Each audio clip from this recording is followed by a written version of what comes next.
When it comes to the AirMed, yes, that one, what's the story about how it came to our country? There's an aircraft belonging to an organization that runs an air ambulance. Ntim Fordjour says because it came here and there was no patient or dead body in it, there was something suspicious about it. Umaru. So because it's an air ambulance, anytime it flies, there must be a dead body or there must be a patient in it. And if there's no such thing, it means that it is carrying drugs. You see, the logic is bizarre. Why did it come to Ghana? It came for refueling.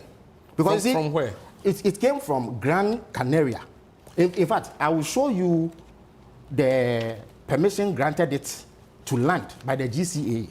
It is stated right here. They were doing a multi-country flight. Their final destination would have been South Africa, through Rwanda. But when they got to Ghana for refueling and crew rest, once they landed, upon inspection, they noticed that there was a problem with their tire. And the picture, again, let me stress, the picture I put out is 100% accurate. There are people saying that even the sky does not look like Ghana.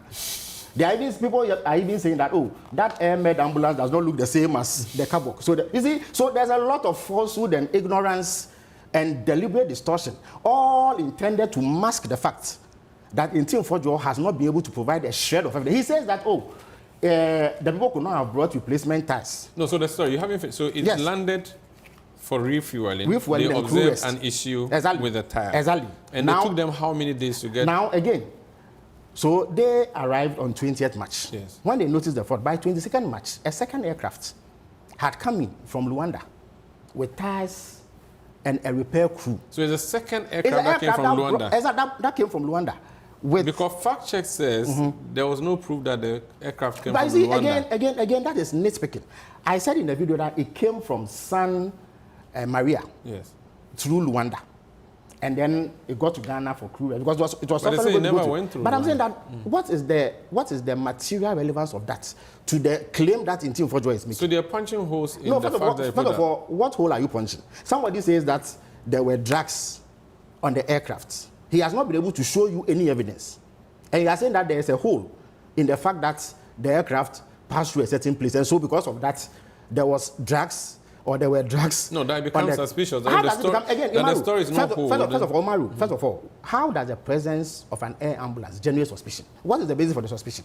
Is it the first time that an air ambulance has come to Ghana? They even say that there was power outage at the airport. Yes, Imaru, in your journalistic life, is it the first time you've heard of a power outage at the airport? So many times. Will it be the last time in our history that happens? This was very convenient. How is it convenient? So anytime there was a power outage, and it lasted for 30 minutes or so. No, anytime there was a power outage under the Akufo-Addo administration at the airport, were they laundering money and carrying drugs? Where is the logic in this? How can we allow such a story to dominate the headlines for this while simply because of this illogical, inconsistent rambling by somebody who is not providing the shred, so that even when hard evidence is presented, he says, now look, he says that, oh, even the tires that were brought could not have been brought because there is no cargo compartment on the plane.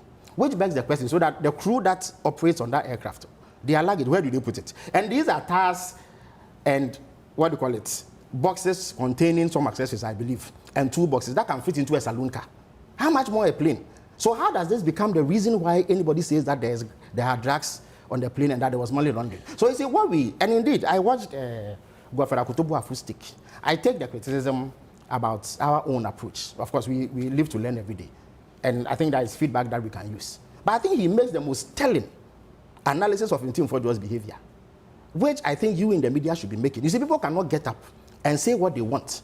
When they are pressed for information and they go scouting and say that somebody has said this, it doesn't add up, so what I'm saying is true. When he himself has failed. He said he should resign. For what reason? He who has abused parliamentary privilege. And I'm putting it on record that if he says there were drugs on the plane and there was money laundering, he is peddling falsehood in the face of irrefutable documentary evidence that is not true. So because the aircraft has been checked. What inspection has he conducted? He said the evidence will be... So you're saying that there's no way we are going to find drugs or money laundering? Absolutely none, because those who are supposed to do this... You put your ministry on... I've said so. Look, Ntim Fordjour, has he conducted any inspection on the aircraft? On what basis is they saying there was drugs? How did he come to the determination there were drugs? Who did the inspection to detect drugs? Now, Omar, I'm asking you, in Ghana, when a plane lands, who does the inspection?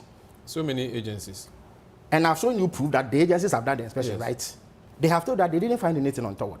Where is Ntim Fordjour's inspection report, which shows that there were drugs? He's connecting it to the other drug raid that you made, or the government made, somewhere on the Amasaman Road. And he said because you have not brought any evidence since then, it shows that there's something fishy. It is the clearest indication yet that, again, he is peddling falsehood. You see, so this government has made 3 drug busts in the last 3 months. So because of that, if there are planes that have come into Ghana, I beg your pardon. If there are planes that have come to Ghana between 12th to 25th March, then they were carrying drugs because 3 unrelated drug busts have been made. Umaru, I will give you a document that shows about 10 to 11 drug busts under the MPP. It's Ntim Fordjour suggesting that because that happened, he and his colleagues in the MPP were peddling drugs and laundering money. You see, it is astonishing in its defiance of logic, the kinds of things that Ntim Fordjour is saying. You see, what he has done, listen, what he has done is that he is demonstrating a certain desperation on the part of the MPP to monger scandal and at all costs find something to use as a scandal on the Mahama administration, because there's none that has happened. So the government of the day maintains vigilance and ensures that people who are dealing in drugs are arrested and investigation processes started with the ultimate objective of prosecuting them if evidence indeed is found that they are responsible for drug trafficking. Because a government does this, we have become a cocaine coast. And because of this also, if drugs are seized in Amasaman and 2 planes land in Ghana, they break down and are repaired, it means that they have trafficked drugs. Umaru, you are a very reasonable person. You tell me how these 2 are connected and what evidence there even exists to strike a nexus between these 2 stories. He says it's a matter of time. He'll produce that. What time? Umaru, I'm telling you that, look, for about 1 to 2 weeks, he's roamed from radio station to radio station, TV station. He was on your TV show last week.